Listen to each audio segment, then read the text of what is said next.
Hi, everyone. Good evening. Welcome. I see you're all flooding in. We're going to wait about a minute for everyone to come in, and then I'll start our webinar.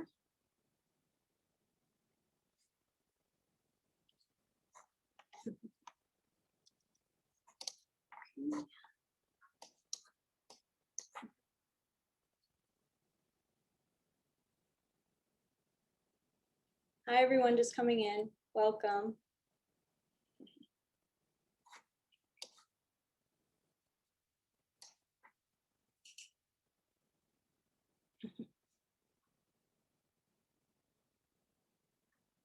Okay. Hi, everyone.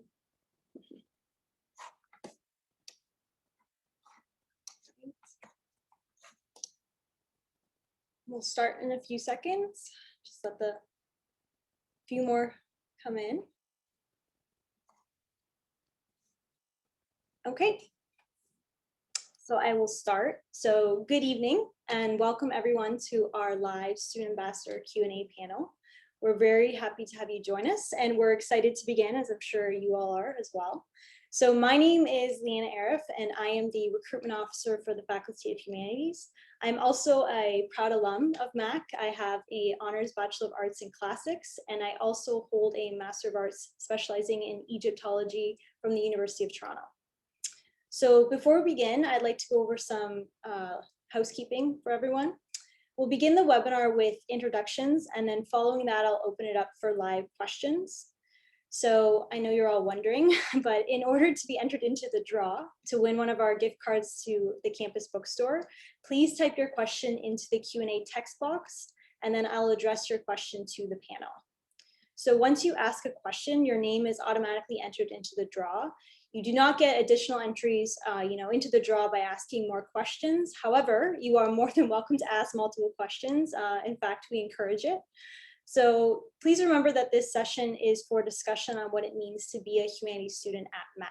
So your questions should be addressed to our panel's experiences as students at McMaster, their student life, their programs, maybe what their first year was like, how they're involved in their departments or clubs, our community, or maybe it's something as simple as why they chose to come to McMaster. So this is an opportunity for you to ask our current students your most wanted questions. So remember to have fun with it. And we're hoping that it helps you to understand what it means to be a humanities student here with us at McMaster. So today with us, we also have our Assistant Dean, Jackie Osterman, and one of our academic advisors, Jenna Galazzo. Our panel today consists of student ambassadors from all of our programs. So our ambassadors are all current students of different levels, and they're very excited to connect with you and get started. So let's begin with introductions. We can go alphabetically. So let's start with classics. Hi, everyone. So my name is Melissa Cholnuk, and I am representing Classics. I am a first-year master's student, although I did do my undergrad also at MAC. I was actually in engineering first year, so if there's any questions about transitioning and changing departments or anything like that, please don't hesitate to ask. My areas of interest are numismatics, Roman archaeology, Latin literature, and yeah, if you have any questions, just ask me. Thank you. Thanks, Melissa. And next we have students from Communication Studies and Media Arts, which was formerly known as Multimedia. I think there's two of us on here, but I'll go first. Hi, my name's Claire. I'm going into my 4th year of the Communications and Multimedia stream. Oh, sorry, I guess it's a different name now, but formerly Multimedia. Areas of interest, I mean, I'm kind of my interests are kind of broad. I really like kind of PR and also just like HR, communications, and I'm really interested in design as well. And I'm the other student in the program. Hi, everyone. My name is Ashla Labanas, and I'm also going into my 4th year of the Communications and what was formerly known as Multimedia at McMaster. And I have a similar interest to Claire. I'm really interested in pursuing a career in public relations. Great. Thanks, ladies. And next we'll do English and Cultural Studies. Hi, my name is Rebecca. I had just finished my 4th year in my English and Cultural Studies program, and I'll be starting my master's at McMaster in September as well. My areas of interest are pretty broad at the moment. I haven't really narrowed that down yet, so you don't have to narrow it down yet, but yeah, any questions about the English department, definitely ask me. Great, thank you. And now we'll go to French. Hi everyone, my name is William. I'm just finished my 4th year in combined studies in French and music, and I'll be also going into a master's program in French at Mac. My areas of interest are Francophone studies and 18th century literature. So if you have any questions about French or about combined studies within the Humanities department, I'm your guy. Great, thanks, William. And next we'll go to history. Hi everyone, my name is Nina. Similar to some other panelists, I just finished my final year in history at Mac, and I'm going into my master's of history here at Mac as well. My interests are mostly intellectual history, also government, Canadian government, those kind of things.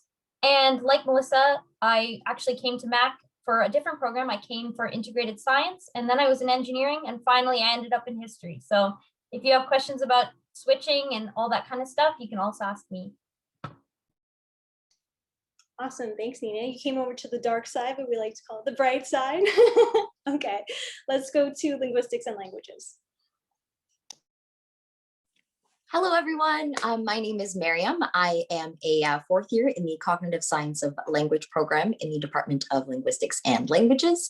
My main interests are second language acquisition and accent perception. So if you're interested in linguistics or any of the classes, feel free to ask me any questions. Thank you. Great, thank you. And now we'll do philosophy first, and then we'll do justice, political philosophy, and law. Hi everyone, my name is Samita. I'm entering my final semester in philosophy. Like a couple others, I actually entered Mac in the business program, and then now I'm just minoring in it. I'm also like current member of the exec for Philosopher Society, and I have lived experience in like residence and off campus. So if there's questions regarding that, feel free to ask. Hi everyone, my name is Julia. I'm in the Justice, Political Philosophy and Law program, or JPPL, to be a little bit easier, a little bit more concise. If you have any questions about the program, definitely let me know. I've also worked as a tour guide before, so I can answer questions about, working on campus, and I also work for campus events as well. Great, thank you, Julia. And last but not least, is it Friday yet? Last but not least, we will do School of the Arts, our representative for music. Hi everyone, my name is Joel Foon. I am just finished my 4th year in music cognition, specializing. I am a classical piano student, as well as I have played the saxophone in the McMaster concert band for the past 4 years. So if you're interested in any of the McMaster ensembles, you could shoot me a question. I've been a part of almost all of them on campus, as well as my interests lay in music performance, as well as music rehabilitation sciences in that stream as well. Great, thanks, Joel. Okay, so now we have all our introductions. I see a few questions coming into the Q&A, so I just remind the audience that you can now enter your questions into the Q&A text box, and then your name will automatically be entered into the draw for one of our gift cards. So here we go, everyone. Let's have some fun with this. So let's open up with a very sort of open-ended question that I can pose to the entire panel, and whoever wants to go first. So we have a question that says, why do students choose humanities at McMaster specifically? So maybe you can think of your own experience and why, thinking all the way back to first year, why you chose Mac over any other university. So we can go alphabetically again and go with classics first. No pressure, Melissa, no pressure. For McMaster, I'll do 2 parts. So why I chose McMaster, I really fell in love with the campus. I assume like everyone going into university, you do a lot of tours. I've toured a lot of campuses, and McMaster was my last campus, and I just fell in love with the campus. I saw myself going there. Everyone is so nice. The profs are absolutely wonderful. And that's kind of why I chose McMaster. I just fell in love with it. For humanities, that's a bit different. I was in engineering first year, and you're supposed to take electives in engineering. And what did I take? I took classics as my electives. So when the time came to choose a specialty, instead of choosing mechanical engineering, I chose classics. And yeah, that's kind of how I chose humanities, but don't know if anyone else has anything to say. That's okay. That's an honest response. And some students start off somewhere else and then they end up with us, or they start off in a different program, as some of you, could relate to. I could relate to that. I didn't start off in classics. So anyone else have any comments about that? I can speak on that a little bit. I started in the humanities program, so in my first year I went right into it. But I came from a very STEM focused and business focused high school, and I think the reason I chose Mac was because it offered kind of that first year to figure out what you like and your different interests. When you come into first year, a lot of us are only barely 18 years old, which is quite early to kind of figure out what you want to do. So having that first year to kind of have a general scope of what you like and testing things out, I found really intriguing and kind of one of the biggest things that drew me to Mac. Great. Thanks, Claire. Anyone else have any comments before I go to another question? Yeah, I'll add something. So I'm also went right into humanities at Mac, and I knew that I wanted to do communications and multimedia. And so what drew me to this program at McMaster was the hands-on experience that it provided. I really liked, compared to other schools, how hands-on the classes were at McMaster for me. So I really liked how it was the theoretical aspect, but then also we had real hands-on experience, and you made projects that were applicable to the real world and jobs that I've had since. Great, thank you. Miriam? I chose McMaster because I actually grew up in Hamilton, and I went to St. Mary's, which is very close by. I would always take the bus through the campus and see how happy all the students were, especially around first year welcome week. I was absolutely mesmerized by all the designs in their suits and everything. I loved those. I absolutely adored the school spirit, and you could feel it just walking through the campus. Another thing was that I actually enrolled as a mature student because McMaster offers that. So kind of giving the opposite perspective of Claire, I went into university a little bit later than everyone else. So I was a little bit older, but I still felt very welcomed by all the professors and my fellow students. Sorry about that. But yeah, I felt like McMaster was definitely very welcoming for all people of all backgrounds. Great, thanks, Miriam. Smita? Yeah, just to echo a couple. Sorry, go ahead. Just to echo a couple of things that were said. Like, I actually also my adolescence was here in Hamilton, but I had the attitude of like not wanting to go to university in Hamilton. But it still applied to Mac, and I was like pretty sure I was not gonna go. But I ended up like going for, I think it was May at Mac, literally like this. And then I ended up signing for like Horizons, and I absolutely fell in love with McMaster. For me, the main thing was actually diversity. In my previous high school, I didn't go to a high school that was so diverse, and I didn't have like a lot of like culture experiences. But when I was here on campus, there were so many different cultures and diversity, and it was so embraced, and I just felt so comfortable. And I was like, this is the school I have to go to. So that was my experience and why I chose Mac. Those are really great points. Thanks, Samita. William, go ahead. I'll say, like Miriam, I also came in as a mature student. And after being out of school for 10 years, I was a little worried about finding my place on campus and, in student life. But when I came to the Humanities department, I realized there was a diversity and a wide range of people at different stages in life. And I found other parents were there. I just had my daughter the first year I was studying, and it was nice because I could talk to other people that, also went through that, and they were going to school with having a family. And I found that Mac was very inviting. The profs are amazing, and yeah, the campus, like walking through the campus, it just brings joy on your face. It's just amazing. That's right, William. I know at a lot of our recruitment events, a lot of the students say that our campus reminds them of Harry Potter. So it's very, like you're in another world, which is great. So thanks for all your comments. They're like you took the words right out of my mouth. I'm a Hamiltonian and a alum, so I'm really proud of you guys. Thanks for answering those questions. We have a bunch of them sitting in the text box now, and a lot of them deal with first year courses and what you would recommend, what you took. So I'll throw it over to English first, as they asked, what courses would you recommend to start off in your first year?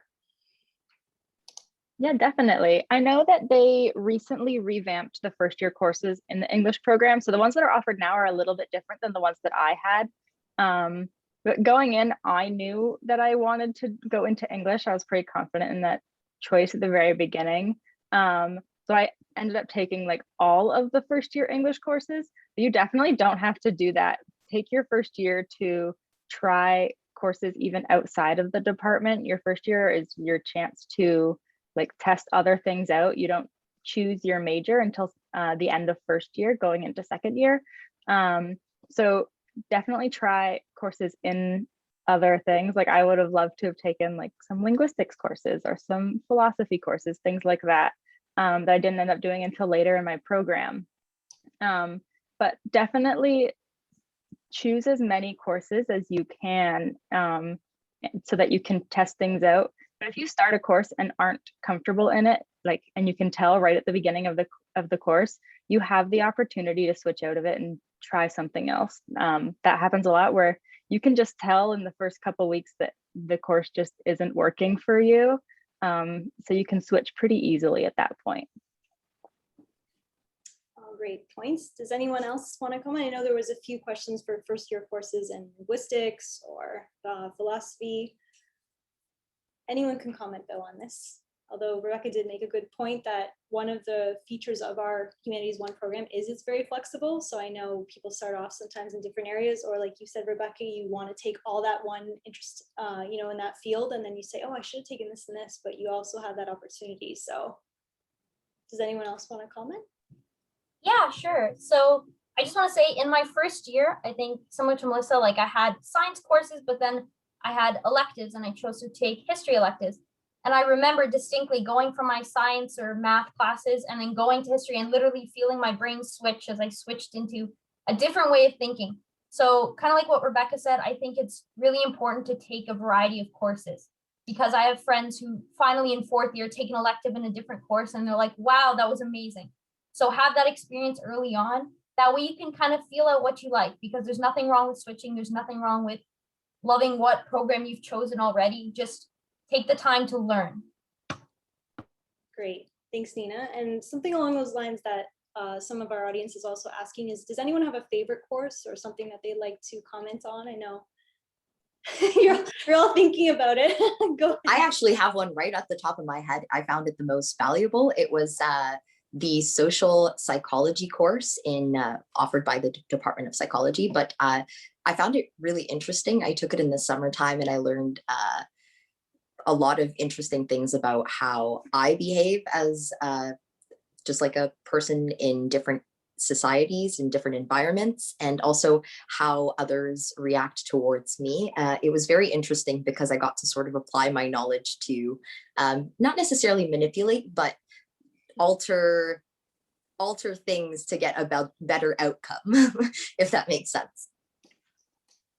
Thanks, Miriam. Anyone else? Thinking. There's also a question about what electives would you suggest taking, so that can be something as well you guys can think of. Yeah, Rebecca, go ahead. So some of the favorite, like the best courses that I've taken are my favorites.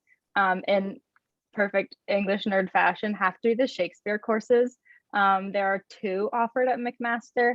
One that focuses on the comedies and tragedies, I believe is the mix. And then the other one is histories and romances. And it just is a great way to like delve into that one specific topic. and spend a lot of time on like really fun plays. And the profs and TAs typically have a lot of fun with the assignments and things like that, and really help you to understand Shakespeare, even if Shakespeare's a little scary. So I definitely recommend that. But then also to answer the question about some electives that I've enjoyed, I think you should definitely just take courses that seem interesting to you. There's always like people talking about what courses are bird courses and that sort of thing. But I believe that the best bird course is like something you actually enjoy doing. So like I always had a lot of fun taking classics courses. So I took a bunch of classics courses just because I enjoyed them. And they were a lot of fun, and it's the best way to use your elective space in your degree, I think. Great. Okay, and we have some hands up. So we want to go to philosophy and JPPL, and then over to you again, Nina. Oh, and Joel has his hand up too. Sorry, looking at all these hands. Go ahead, Smita. Just to answer the questions for electives, a couple of recommendations, because I know that even in humanities, there's so many different programs. In philosophy, there are two specific courses that I feel like are applicable to basically any program and any faculty: logic and critical thinking. I think that those two courses are just basically kind of training your mind on how to think in a critical way, like literally. And in philosophy, like the idea is like not teaching you what to think, but how to think. And I feel like those two courses specifically really encompass that. Another course that I would recommend, which I actually don't think is in the humanities department, is Numbers for Life. I don't know if it's under the maths department or it's like crossed with another program, but that course specifically is designed for students who are like not into math or don't have a strong math background and stuff. And it gives you like very basic skills on how to just use like basic math and able to apply it into like real life. Like I know sometimes in high school you ask yourself questions like, why am I doing calculus, or how am I going to apply it in real life? But that course really like teaches you how to like, I don't know, grams and just measurements and things like that. So that would be a recommendation. Great. And Julia, did you want to comment? Some people were asking specifically what JPPL courses or what the program's like. Oh, okay. I was going to answer electives, so I'll. No, of course, go ahead with electives first. I know there's so many questions, but it's great. In terms of electives, I personally am doing a minor in mental health, and those classes have been some of my favorites. So they're run through the health and aging department. Specifically in first year, there's like an intro to mental health course, and it really challenges kind of your perceptions of what you think mental illness is and what is mentally healthy. And I particularly found those to be really interesting. To switch gears and like talk a little bit about JPPL, the courses there's a really wide range of variety of courses. There's kind of three main areas of classes. So there's like political and moral philosophy, there's human rights and global justice, and there's one other that I can't remember right now. But it's really nice because there's a lot of flexibility in terms of what courses you get to take in JPPL. So aside from being kind of like certain courses that you have to take every year that are philosophy courses, there's kind of like a big list, and you get to pick courses from those lists. So it gives you a lot of flexibility. So if you're kind of more interested in moral and philosophy, you can take more of those courses. But if you're less interested in that, and you're more interested in the human rights and global justice aspect of JPPL, you can definitely kind of try to gear your courses depending on what you're most interested in, which is one of the things that I love most about JPPL. Thanks, Julia. And Joel? I would say one of my favorite courses that I have taken is Intro to Music Cognition. That being because it's also run as, I'll just say, it's also run as Psychology of Music. It's basically the same course and offered on alternate years, but it's understanding basically why we like the music that we do like, and what features in the music that we listen to make us listen to it consistently. So why do we have like favorite songs that we listen to every day? And that for me was one of the reasons why I chose to go into the music cognition specialization, just because it was very interesting to me to understand, okay, my taste in music is a certain way, and this is how it differs from somebody else's taste in music as well. Thanks, Joel. And we'll do Nina and Melissa, and then we'll go to another question.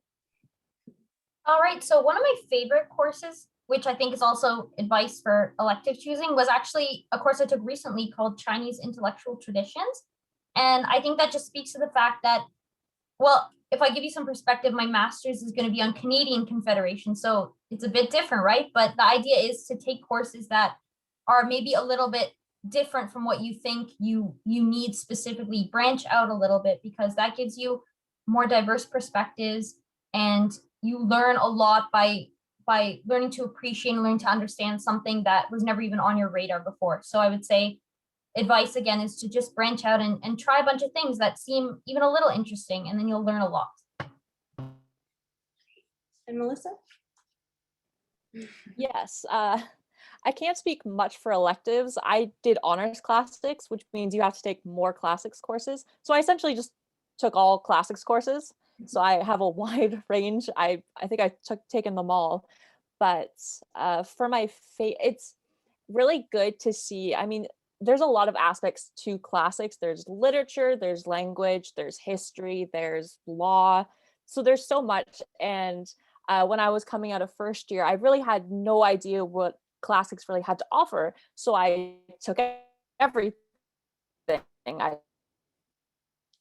took all the histories and all the archaeology class, Roman archaeology, and that's what I'm now specializing in, Roman archaeology, and specifically numismatics. So I really do, like everyone else has suggested, take a wide range, and you really discover what you fall in love with and what you maybe don't love as much, or such as ancient law. Sorry, Dr. Reeves. But there are a lot of courses that you will like, and some that you're not really that much of a fan of, and that's okay, because there's so much that classics has to offer, or all of the programs. I know I saw, do you have to take Latin and Greek? So I'm just gonna put that in there as well. So for the honors, or if you're going into a master's in classics, you do have to have Latin and Greek, so either 2 or 3 years, so whichever one. So I would suggest, yes, Melissa, you're cutting out taking just a Latin little and bit. Greek. I actually Latin literature, both the language. Okay. Oh no. I think we got most Is of it okay now? Yes, you're okay. Okay. Thank you for Okay. It's so weird. You can't tell if you're cutting out or not, because all you see is like my face. So okay. Don't worry about Oh, it. no. Everyone in here is completely sympathetic. We've all been there before. But no, it's great. Most of what you said about Latin and Greek came out, so that's good. And if anyone else has any questions, Yes. they can follow up with me specifically, and I can also connect with them with Melissa too. Just switching gears a little bit, we have a question to our multimedia students, Claire and Ashlyn. So the question is, what is, well, they're saying media arts, but you would recognize as multimedia program like? I haven't met anyone going into that. Is a small program, or tell them more about it. I think we can offer. Ashlyn and I are actually friends. We can offer different perspectives, because I think she went into it kind of knowing what she wanted to do, with a very clear kind of idea or path of where she wanted to go. Otherwise, me, I kind of fell into it, or fell in love with it, I guess. But coming from someone who had no experience in any sort of design, just knowing that I liked design, it was something that I was interested in. It was a really great way for me to kind of get experience and start to learn some of those things so that I could use them in the future. In terms of the communications and multimedia, they work really, really well together. You don't have to take them together, but I find that has really helped me, and kind of the courses integrate themselves really well together. And then I was also looking at the chat, and I saw there's a question about, sorry, my internet is unstable, so let me know if I cut out. But there was a question about kind of jobs, and I'm not going to answer anything about internships or anything like that, because that's something that somebody else, or somebody who like Jackie or Jenna can answer. But I will say that I feel that if you are looking into going into a job that has to do with like marketing or branding, that this program specifically offers you a kind of a different competitive advantage versus kind of a business student. This summer I was lucky enough to get a job in branding, and I know that one of the major reasons why I was able opportunity was because of my different program that goes against kind of the normal business or like business marketing kind of stream. So Great, thanks, Claire. Yeah, I'll add on to that. So for multimedia, it is a really small program. There's only around 50 students in it, which is amazing because it's super hands-on and a tight-knit community that's built. So we have a multimedia lab at school where there's a bunch of, it's really nice. There's a bunch of Macs and everything, and you get to do your tutorials and some of lectures in there as well. So you're able to use the software that you learn about. So I really like it because, as I mentioned before, I'm a hands-on learner. And so it's one thing hearing about, you know, the Adobe Creative Suite or graphic design, but it's another actually doing it and then having your professors come up behind you and kind of help walk you through different things. So that's something that I really like about the multimedia stream specifically.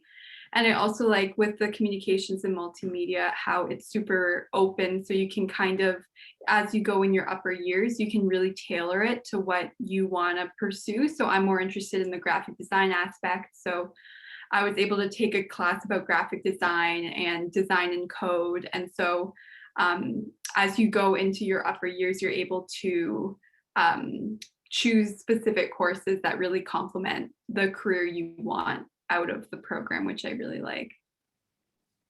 Great. Thank you, ladies, both. Those are amazing answers. I will flip it over to William now in French. There are a couple questions. So the first is based on study abroad. So, you know, in the French program, can you go to study abroad or teach in France or Quebec? And then another question is asking specifically if you have any knowledge, William, no pressure, about French courses recommended for a French immersion student. Okay, so for the first part of the question, I believe we have an exchange program in the third year, where when in your third year, you're able to go. Some of my friends went to a city in French. I can't remember if it was Nice or one of the city up north. And yeah, so that's where you're taking courses there, but they count toward your degree at Mac. And if you have more questions about that, I think Jackie can help with that too. And for the second part, when you're a French immersion, yeah, there's actually an assessment that you can take. And when you already have experience writing first year, there's an intensive beginner course that's tailored towards someone who's already speaks French. Like for my case, I'm actually Francophone, so French is my first language. So I was able to get into more intensive courses. But on the other hand, if you have no experience, you can start writing first year and start French at Mac, which is great. I hope that answers their questions. Great, thank you, William. And now we'll go to some generic sort of open-ended questions to the whole panel. So I'll group a lot of them together because some of them have the same sort of topic. The questions from our students for the panel for you guys are, what was the workload transition like? If you can think back to first year, you know, from high school going into first year university and onwards. And if any of you have worked while you've gone to school and studying, and if so, was it hard to balance the two? I know a lot of you are smiling and nodding, so whoever wants to go first, this is a great, you know, set of questions because everyone can relate. So Julia, go ahead. So your hand come up, I think. Yeah, I mean, it's definitely an adjustment, especially for me when I was in my grade 12 year. I took a spare both semesters of my grade 12 year. So I was only taking 3 courses each semester. And then in my first year, I took 5 courses in each semester. So it was a bit of a jump for me. And since I was taking a lot of philosophy courses, I had never actually taken any philosophy beforehand. So learning kind of how to do philosophy readings was a bit of a learning curve for me.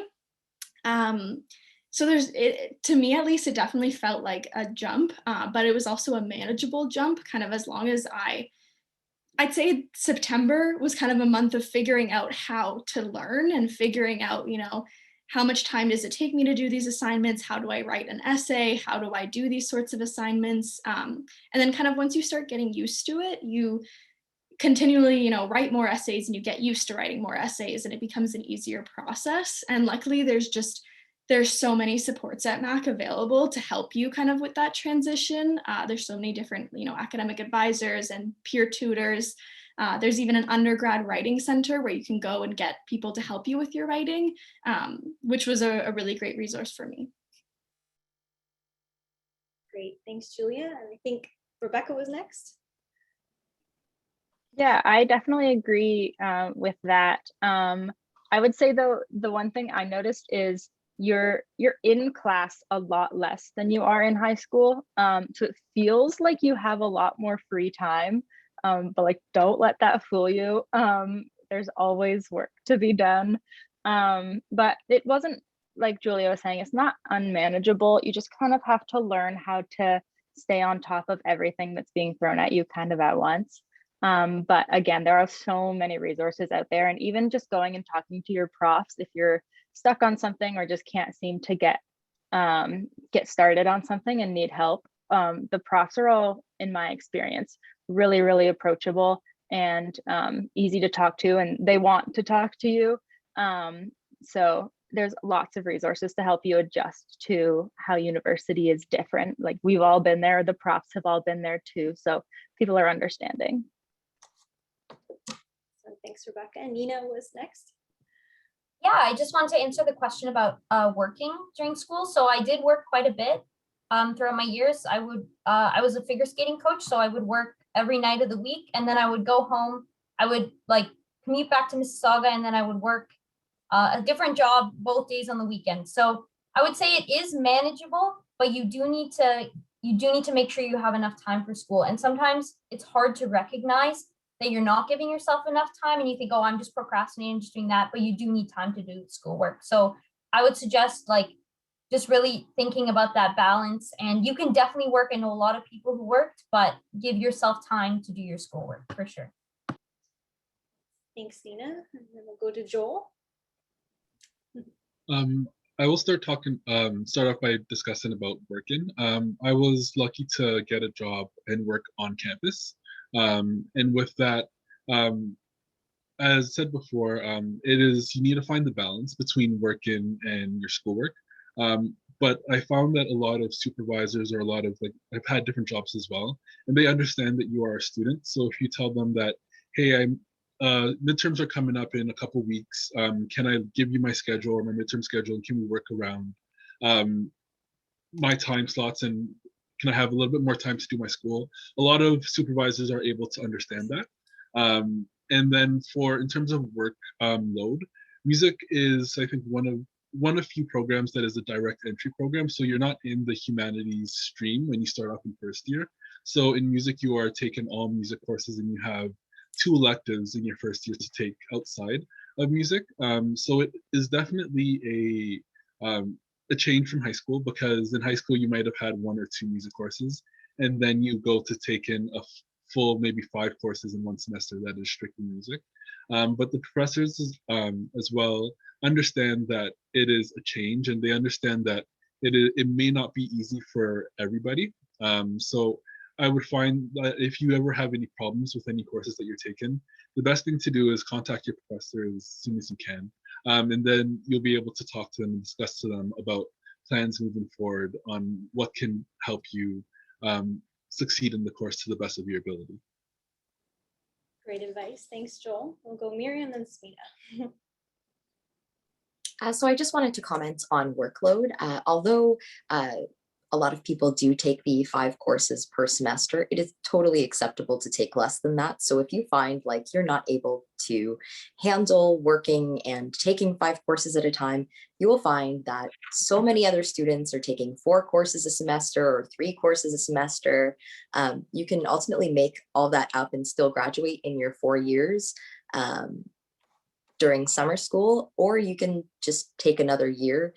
There's really no rush to finish school in the 4 years. And I just want to drive that home to you, because just take your time and make sure that you're taking care of yourself and not overwhelming yourself, but also managing your time wisely with school and work. So that's just my 2 cents.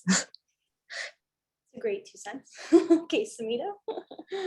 I guess a lot was already said, but I was just going to recommend that I feel like reflecting back on my own 4 years, 5 years, I feel like there's always like the opportunity cost and then your life circumstances to take in consideration. Like if you need to work and if it's for finances, like you should always like tap into like bursary scholarships and stuff. But if you're working for the work experience, then obviously utilizing the work program and stuff like that. But I feel like everything has an opportunity cost to it. So if you're going to be like, you know, taking a full course load and working and stuff, then you might not be able to participate in certain clubs. And at the end of the day, if that's worth it for you and that's your priority, then that's it. But it's different for everyone. So I feel like you have to really like know yourself and then know your circumstances that you're working with. And just as Miriam said, like it's very acceptable to take like a lesser course load. I learned that in third year and I wish I did that in first year and second year. Like I started to take a reduced course load and that way I was able to really get to my readings. Like in philosophy, there's so much reading. And if you take a full course load, you can still get through it. You can get through the assignments at least without the reading. But if you want to, like my priority was to be able to fully read the text and stuff. So I think, yeah, like that's basically it. Great, thank you. And Melissa has something to say, and then I'll pose the next set of questions to you guys. Yes, thank you. I think, yeah, you're right. A lot of things have already been discussed, like essays, course load. I know for classics especially, there's a lot of readings. So it may not seem like you have a lot, but if there's a reading for every class and there's 5 classes for every class, it kind of does start to pile up. So just something to keep in mind, there's a lot of readings. I think also especially our profs are very approachable, and another resource is also TAs, especially for first year courses, and I think a couple of second year courses as well. TAs are usually the ones who work teaching tutorials, and they're very approachable. They have office hours. I know COVID, they sometimes have office hours, kind of have a chat available, or just sending a quick email and asking your TA. I know I was a TA this semester and it's super easy just to answer a question that a student may have. So just another thing to also that TAs are also there at your disposal if you may not be comfortable yet asking a prof. TAs are also students too, and they're more than happy to also help and answer questions that you may have. Great. Thanks, everyone. Those are really great points. You're helping out our audience quite a bit. And I like how you're using your, experiences of what you've learned and going forward, because that's what it's all about, right? University is about exploring and learning. So we have to remember that. And it's a good thing to learn and go all as you go, right? You have stories to tell and you're all doing so well. So thank you very much. The next set of questions I'll clump together again, and whoever can speak on it will go from there. So the audience is asking, with the transition, how hard is it to make friends? Can you get involved, with clubs, community? And then the other set of questions ties in together, living wise. So did you live on campus? Did you live off campus? If you lived off campus, how was commuting? If you lived on campus, were you, in residence or, in the Westdale area, things like that. So just more about your experiences there. So our 2 communication and multimedia or media arts students pinged right up. So please go ahead first, either Claire or Ashley, either one. Yeah, I'll jump in. So in terms of living situations in first year, I lived in residence. I lived in Les Prince. So I kind of had a nice luxury apartment. I had a single room and single bathroom. So I have only positives about that experience. It was amazing and super nice to be on campus. I met one of my best friends on my floor there and we're living together now. So definitely I'd recommend staying in residence if that's an option for you, because it was a great way for me to make friends. And now for upper year living, I live in the Westdale area with Claire, actually. We live together. So yeah, living in Westdale is amazing. It's super nice to be close to campus, but also kind of be separated a bit. So you kind of have the walk to campus, which is nice. And I like living close to campus, so you can kind of go back and forth for the library and classes. And in terms of clubs, I'm the president of the Communications and Multimedia Society. So I got involved right in second year once I chose my major, and it was a great way for me to meet people within my program and build a community that way with the other upper execs, and then also plan events to meet other students within the program as well. So I would definitely recommend getting involved in the society, your major society. So each major within humanities has their own student-run society. So that's a great way to get involved and meet people within your program. Yeah. Claire? Yeah, just to speak on the whole friends thing. I know Ashton touched on it a little bit, but because I know that was something I was really stressed about coming into first year. And so I lived in residence as well. I was lucky enough to live with some of my friends from high school. I was in a triple in Matthews. But in terms of making friends in residence, I wasn't as lucky as Ashlyn. I didn't find that I clicked necessarily with the people on my floor or in my residence. But what's so great about humanities is that there is such kind of a small community that I was able to make friends with people just in class. And that's where I met Ashlyn actually on faculty day during welcome week, and hopefully that gets to happen again this year. But besides that, I met some of my other really great friends just in class and just sitting next to them. So that's also why I'm so proud of humanities, and why I feel that if you're in between programs, that's a big point of that's a big benefit to the program for sure. Great, thanks, Claire. We'll go to Julia next. Took me a second to unmute. I would say when it comes to making friends at university, I was pretty nervous. I'm a little bit of an anxious and shy person. So I was worried, it's going to be so hard for me to make friends. But something that I always tell to people is that you have to keep in mind that everybody is coming to university also feeling that same feeling. Everyone is also trying to make friends. So it's really simple, especially in your first year, to go up to someone, just walk up to someone, or if you're in an online class with them, just send them a message and say, hey, like, what program are you in? Where are you from? There's a lot of really easy conversation starters when you're starting university. And like I said, people just really want to make friends. And so people are always really, really welcoming. In terms of residence, I also lived in residence in my first year. And I lived in a single room, which was what I really wanted. I didn't make a ton of super close friends in residence, mainly because I spent a lot of time not in my residence room, just kind of out and about on campus. In my second year, I also lived off campus, about like a 10-minute walk away from campus in the Ainsleywood East neighborhood, with some friends that I made during welcome week in my first year, similar to Claire and Ashlyn. And then now I'm living back at home with my parents, but next year I'm going to be living, or I guess this coming year, I'm going to be living in Hamilton again, just down the street from campus. Great, thanks, Julian. And then Rebecca, and then Nina. Yeah, so I was in a double in Brandon Hall in first year. And I didn't know anyone when I came to McMaster. I'm from a small high school that's like 3 hours away from Hamilton. So I was the only one from my high school that went to McMaster. So I literally knew no one. And so thankfully my roommate that I was like randomly paired with was wonderful. We're still friends now. And I met lots of friends in residence. So it is possible to make friends through residence, just by talking to people on your floor. Like Julia was saying, everyone's in the same position and wants to make friends. So it's easy to start conversations with people. In terms of like clubs and that sort of thing, when I first joined at McMaster, there wasn't an English and Cultural Studies society for undergrads. It had sort of gone to the wayside, but some friends and myself sort of revived it with the help of Dr. O'Brien, who's the head of our department.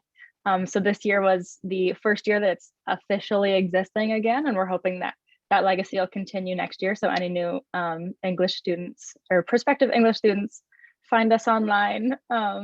We'd love to meet you. That's awesome. You started up again, Rebecca. Great job. And Nina? Yeah, just in terms of living, I did live on residence first year in Whidden, which wasn't necessarily a luxury experience, but it was still pretty fun. And in terms of making friends and that kind of thing, I actually made most of my friends through clubs, I would say. In first year, or in some of the history courses that are really large, I find it's a little bit more difficult to make friends at first. You do have your tutorials, which are smaller, which helps. But as you go up in the years, you have smaller classes, you find people with similar interests, which is awesome. But clubs were a huge part of that for me. I was on the figure skating team, and then I also did a bunch of other clubs. I think one was called the Children and Youth University, and all that kind of stuff. So get involved with your interests. That way you find people with similar interests. And like many people have said, everyone is eager to make friends. Everyone's eager to talk to each other. And don't worry if you don't have people from high school with you or you don't know a lot of people, because you'll get to know people really soon. Great advice. Thank you, Nina. For our next set of questions, I'm actually going to call upon our academic advisor, Jenna. There's been some questions in our chat about specifically study abroad and some internships. So Jenna, if you'd like to just speak quickly on those, that would be great. Hi, yes, thanks. Hi, everyone. Sorry I'm not on video tonight, but I'm happy to talk about study abroad and internships. So for studying abroad in the humanities, we have a really flexible program. Almost all of our majors can study abroad, and you can choose to do so for a half year, so 1 term, or a full year, so for the full academic year. And, you know, as long as you stay up to date with course selection as you go through, all of that credit will be used towards your degree. So nothing is wasted there. It doesn't extend graduation for you to go on exchange. With the exchange program at Mac as well, you pay tuition to McMaster. So you do not pay, you know, international fees to the school that you're going to. You pay McMaster, and it keeps costs down. So it's a really accessible program in that way. I will definitely let anyone here, if you've been on exchange, feel free to speak to it. You know, we usually have really positive reviews. These past couple of years with COVID, this past year and this upcoming year have been affected with COVID, but we are keeping things dynamic. So we're hoping that we can still offer the exchange program, you know, in 2021 and 2022. And by the time that incoming level 1 students are able to go away in your 3rd year, we're hoping COVID will be over. So your exchange won't be affected at all, because it'll be in about 2 years from now. So if any of the students, have any of you been on exchange? Do you want to speak to it? No? Okay, that's okay. Yeah, Samita.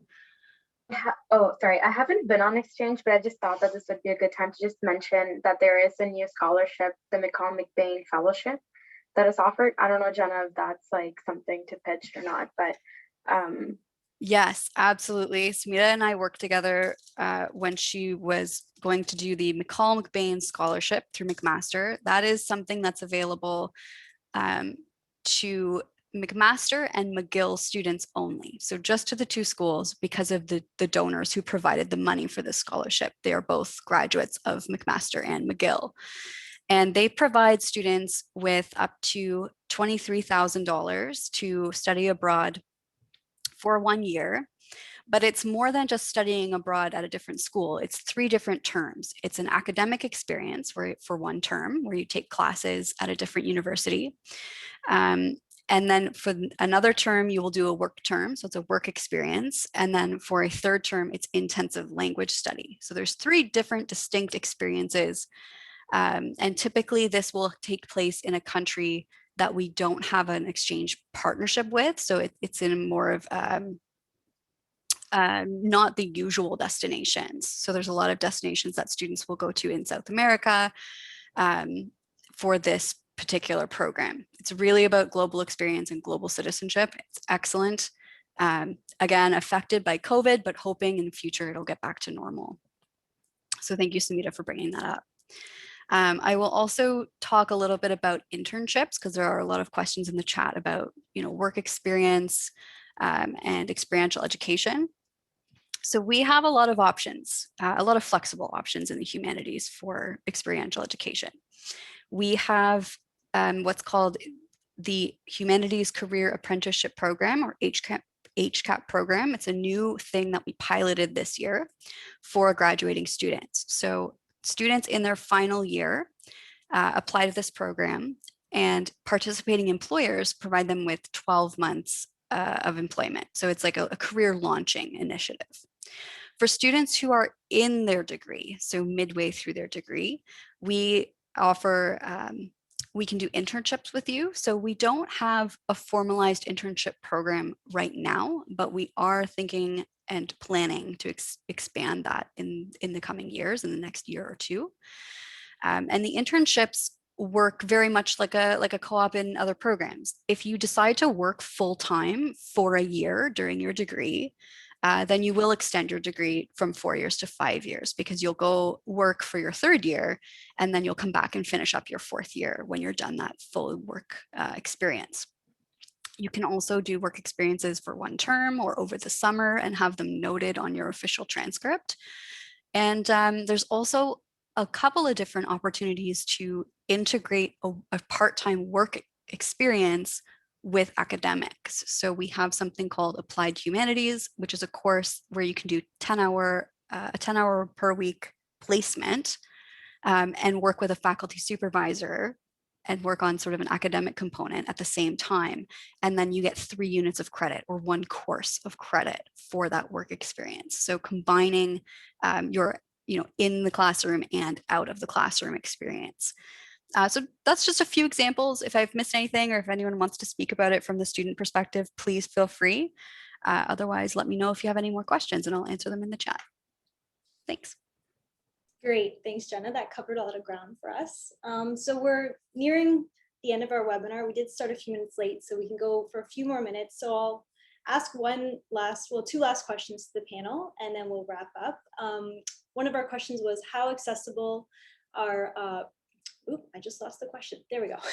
How accessible are professors in terms of asking questions and building connections? So maybe we can speak on that. And then to wrap up, you can combine your answer with, any advice you have for our students that are, either if they've accepted their offer or they're undecided, anything you want to say. So I'll pose those 2 questions and then we'll wrap up. Any takers?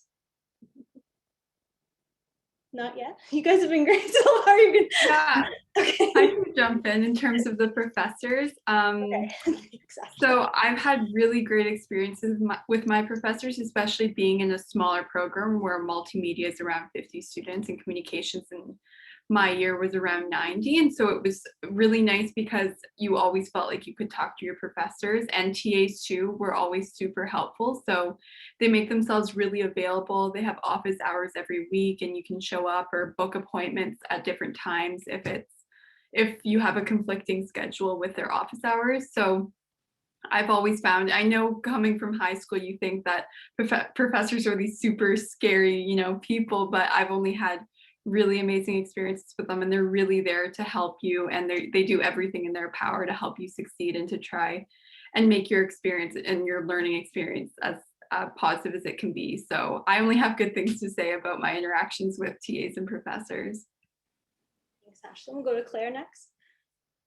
Yeah, just to build off of what Ashlyn said, specifically in multimedia, because the cohort is so small, you definitely get to know your professors really, really well. And also going forward kind of in your degree, I know this in 3rd year this year, there were specific classes where there was actually consultation sessions for assignments where you were where you had to talk to your professor, so you kind of got to know them really well that way as well. And then just to build off of kind of the career talk that we were talking about before with Jenna, both Ashlyn and I actually took a course called Communications and Professionalism this year, which it doesn't necessarily give you an internship, but it sets aside like 1 or 2 hours bi-weekly to kind of focus on how to set yourself up to get an internship. So I know this year we focused a lot on building our LinkedIn profiles, building our resumes and cover letters, and then also learning how to network. So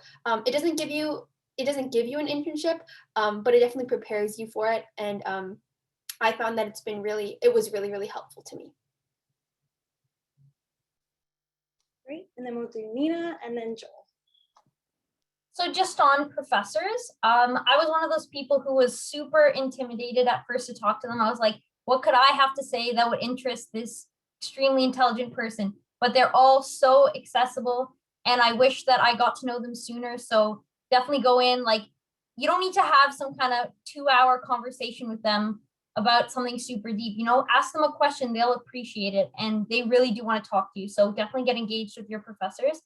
And just some general advice overall would be, don't be afraid to do what you like, because I think a lot of people are really afraid, especially in humanities. They're like, I'm not going to get a job, I have to do this to get, all that kind of stuff. So don't be afraid to do what you like, because that's how you really learn. And if you learn, you gain amazing skills, especially from this program. that are going to help you get a job, are going to help you grow as a person. And that's the important thing. That's what university is about. So don't be afraid. Take your chances. Do what you like. Couldn't have said it better myself. Thank you, Nina. And Joel? Just to add on to professors, being in a small program like music, there's about 25 people in my year. So our professors have a sort of open door policy that if you walk by their office and their door is open, feel free to just drop by, talk to them about class, or talk to them about anything that essentially that's on your mind. And I feel that that has been really benefit to my undergrad experience, just because if they see you every day in school, or you could communicate to them any day, and for them to be able to just take some time out of their day. If they're answering an email, they'll just tell you, oh, I'm answering this email, and they'll be able to just talk to you about anything that you have questions about. So I feel that just going out there and just taking that step to just ask your professor a simple question will benefit your time at McMaster. Great. Thanks, Joel. And I just want to make a comment. New to us, our faculty this year, we do offer career supports. We have a new career and experiential learning manager, Christina, who is here for all of you and all of our audience that are incoming. So that's something that we've added that is a real benefit to us. Honestly, I can't add anything else because you guys have done amazing. All the right notes, authenticity. I hope our audience has really appreciated it. I've learned some things from you guys, and you guys took me back to when I was in school. So thank you so much for that. You've done well, done so great.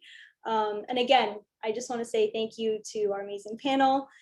They went above and beyond in our webinar, answering all your questions. And thank you to you, our audience, for joining us today. We're going to wrap up now as we're a few minutes over, but we hope you've learned a lot about what it means to be a humanities student at Mac. Hope you've had some fun with us along the way. Just to know, everyone who submitted a live question, thank you so much. There were a lot of them. You've been entered into our draw, and all the winners will be notified via email by the end of next week. And don't worry, any questions that we didn't get to or we didn't address, I will personally reach out via email to each of you to connect and answer those for you. And again, if anyone has any questions or just wants to chat, please feel free to follow up with me at mcmaster.ca, but you can also follow up, as Jenna said, with our academic advising office as well. You can find them online, and we're here to help and here to support you. So I want to say thanks to everyone again. Stay safe and take care. Bye, everyone. Thank you.